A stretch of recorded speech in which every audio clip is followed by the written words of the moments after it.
Ito nga, ibabalita ko sa inyo eh. Alam ba ninyo na sa Paris, ito, ipinadalang balita sa atin, ipakita mo yung news item dyan.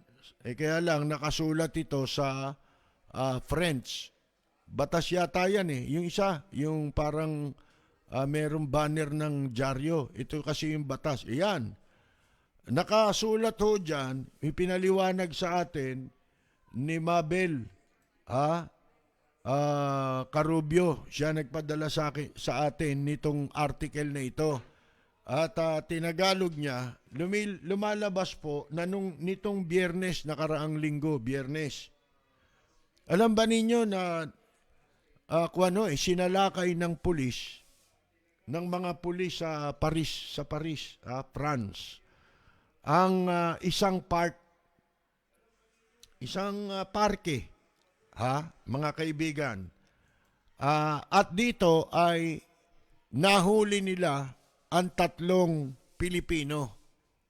3 ang nadakip o naaresto.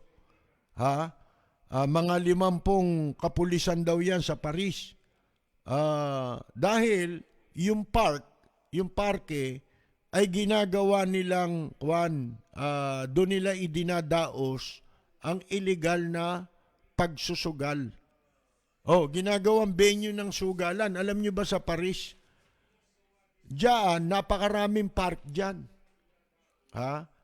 Diyan, pag magtatayo ka ng building pala, ang kondisyon diyan, kailangan merong allotted na space na gagawin mong park bago kanila payagan na makapagtayo ng gusali. Pero pag hindi yon, hindi ka qualified. Hindi ka magiging qualified na magtayo. Yun ang number 1 requirement sa pagtatayo ng building. Ngayon, ito ho. Nito nakaraang Biyernes, sinalakay ng may 50 kapulisan ang isang park sa Paris na ginagawang venue sa illegal na pagsusugal ng mga Pilipino. Ginagawa nila doon sa park. 3 kalalakihan ang naaresto habang ang karamihan ay nakatakbo at nagpulasan nung dumating na ang mga pulis. Napagalaman na sa Bois du Boulogne, yan ang pangalan ng park, Bois du Boulogne Park. Dito pala idinadaos ng mga Pilipino ang illegal na pasugalan. Alam nyo kung anong sugal? Yung online sabong. Ginagawa nila yan, yung oras na kasabay dito sa Pilipinas. Kung anong oras isinasa ano yung tawag dito? Sa online, mga kaibigan, kung anong oras nilang idinadaos, kasabay. Alam ninyo, nahuli ng pulis. Meron pala silang nilalagay doon na gumagamit sila ng widescreen na television, malaking television. Magtitipon sila ron, pag may pasabong, may organizer mga kaibigan kunyari, nagtitipon-tipon lang sila. Pero sa katotohanan pala, ay sugalan na yun. May dala pang mga pulutan at mga alak. Siguro binebenta yung alak tsaka pulutan para habang nagsusugal, mga kaibigan, kumikita pa sila sa pagbenta ng alak. Diba?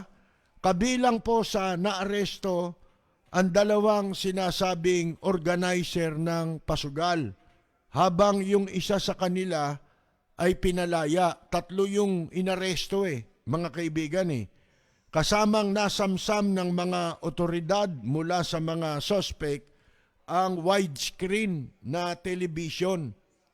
Ang modus po ng organizer, magkukunwari na yung venue ng gagamitin nila para sa pagtitipon. Siyempre, kung ano nung pagtitipon yan, di ba?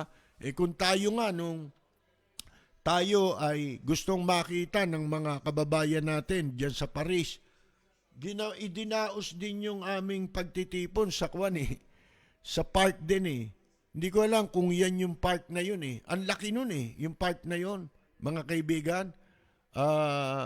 Doon po idinaos, kaya lang di kami nag-online sabong doon. Kainan lang, mga kaibigan. Yung isa pinalaya, yung dalawa nakakulong ngayon, dalawang Pilipino.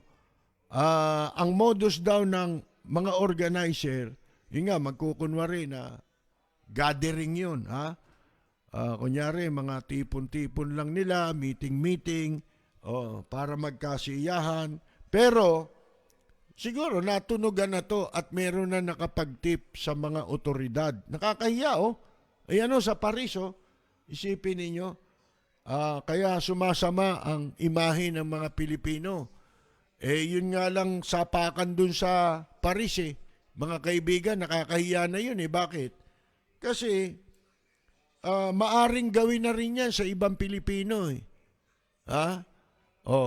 nung mga ano tawag mo ron, yung mga mandurukot doon, gagawin na rin yung ginawa kay Iskuyukot, mga kaibigan, nagsusugal sila doon, nagpapasugal. 200 katao raw yan, Sipin ninyo, ang dami. Mga Pilipino. Tapos 2:00 na ng madaling araw, nag-iinuman pa sila ron, naroon sila, kaya natunugan. 2:00 ng madaling araw doon, ang oras dito nun mga 8:00. 8:00 ng gabi dito. Doon 2:00 ng hating gabi. Nakakulong na po yung dalawa, isang 50 years old at isang 38 years old. Driver, yung isa. At yung isa naman, walang hanap buhay. Matagal na raw po siguro ito na minamatyagan ng mga pulis. Isipin ninyo yan. Ang laking kahihiyan po na naman ito na hindi pa ho ninyo nababalitaan dito sa ibang mga programa, sa television man, sa dyaryo man, o sa radyo.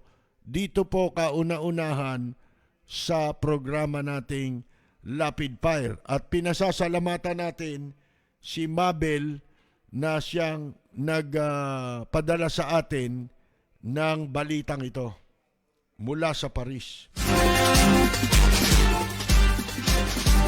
Si Kapersi Lapid, bumabanat. Lapid Fire.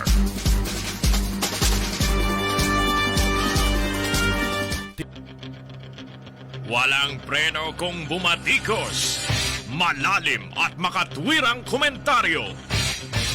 Mag-ingat ang mga politikong gumagawa ng kalokohan at baka kayo ay tamaan ng Lapid Fire.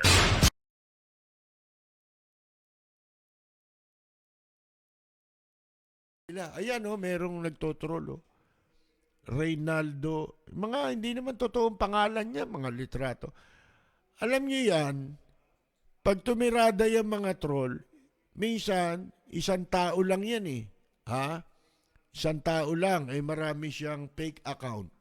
So, gagawin yan, siya rin lahat yun. Kaya kung tumirada yan, sunod-sunod iba-ibang pangalan Isang tao lang gumagawa nun. Dahil ang mga troll, meron niyang mga 200 account, fake accounts yun. 100, ganyan. Mga kaibigan, kaya nagagawa niya minsan isa lang yung gumagawa niyan. Isang tao lang yan. Kinaka-copy-paste lang niya yung mga comments niya. Ano na yun anong tawag mo rito? Naka-ready na yun Yun yung ginagamit din nila sa iba't ibang iba't ibang gusto nilang pasukin na social media platform. Yun din yung comment nila. Paulit-ulit lang yun Iba-iba pero paulit-ulit yun. Nag-iiba-iba lang ng pangalan. Mga kaibigan.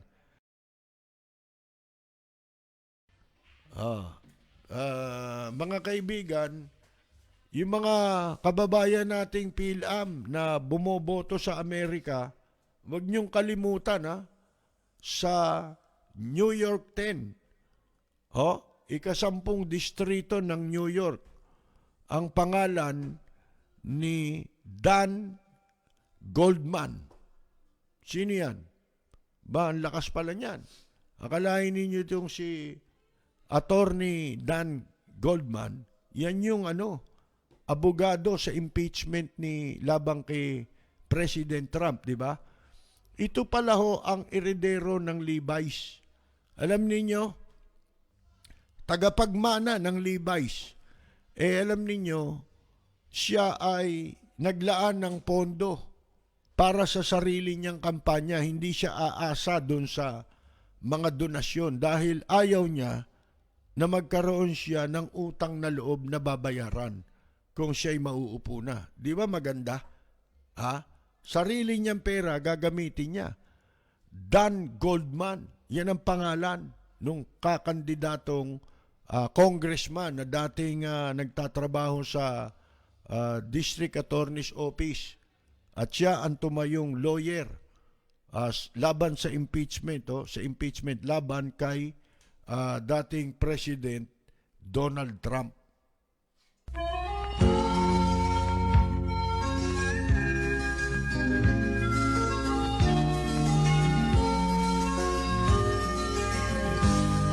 Sa bayan ko ay isa ang lahi, dito'y wala ang pagkukunwari.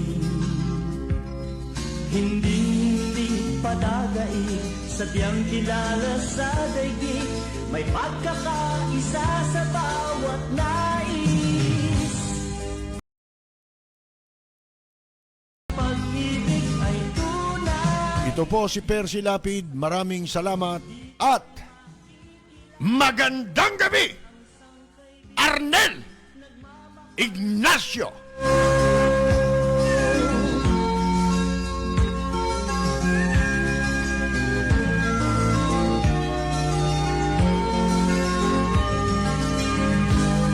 Ang bayan ko'y punong-puno ng yaman, bakit ito'y kailangan pang iwanan?